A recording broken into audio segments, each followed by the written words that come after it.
ಕೆಲವ್ರು ನೋಡಿ ಹೊರಗಡೆ ಹೋಗ್ತಾರೆ, ಎಲ್ಲೋ ಹೋಗ್ತಾ ಇರ್ತಾರೆ ಅಂದ್ಕೊಳ್ಳಿ, ದೇವಸ್ಥಾನಕ್ಕೆ ಹೋಗಕ್ಕೆ ಟೈಮ್ ಇರಲ್ಲ, ದೇವಸ್ಥಾನ ನೋಡ್ದಂಗೆ ಆರಾಮ್ಸೆ ಹೊರಟ್ಬಿಡ್ತಾರೆ. ಇನ್ನು ಕೆಲವರು ದೇವಸ್ಥಾನ ನೋಡಿದ ತಕ್ಷಣ ಸುಮ್ಮನೆ ಹಿಂಗೆ ಅಂದ್ಕೊಂಡು ಹೋಗ್ತಾರೆ. ಇನ್ನು ಕೆಲವರು ಕೆಲ್ಸಕ್ಕೆ ಹೋಗ್ಬೇಕಂತಂದರೆ ಅಥವಾ ಎಲ್ಲ ಹೋಗ್ಬೇಕಂತ ದೇವಸ್ಥಾನಕ್ಕೆ ಹೋಗಿ ಕೈ ಮುಕ್ಕೊಂಡು ಹೋಗ್ತಾರೆ. ಇನ್ನು ಕೆಲವರು ಇನ್ನೂ ಸ್ವಲ್ಪ ಸಮಯ ಇರೋರು ಮನೇಲಿ ಪೂಜೆ ಮಾಡ್ತಾರೆ, ಪ್ಲಸ್ ದೇವಸ್ಥಾನಕ್ಕೆ ಹೋಗ್ತಾರೆ ಮತ್ತೆ ಹೋಗ್ತಾರೆ.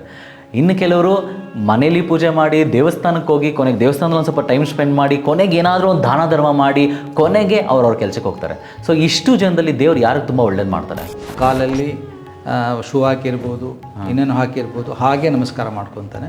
ಅಲ್ಲಿ ಮಡಿಯಿಂದ ನಮಸ್ಕಾರ ಮಾಡ್ತಿರ್ತಾನೆ. ಕರೆಕ್ಟ್. ಇಲ್ಲಿ ದೈವನ ಯಾರ ಮೇಲೆ ಕರುಣೆ ತೋರುತ್ತೆ ಅಂದರೆ ಅಲ್ಲಿ ಮಡಿಯಿಂದ ನಿಂತಿರ್ಬೋದು ದೇವರೆದುರಿಗೆ, ಅವನ ತಲೆಯಲ್ಲಿ ಬೇರೆ ವಿಚಾರ ಇರ್ಬೋದು, ಗೊತ್ತಿಲ್ಲ.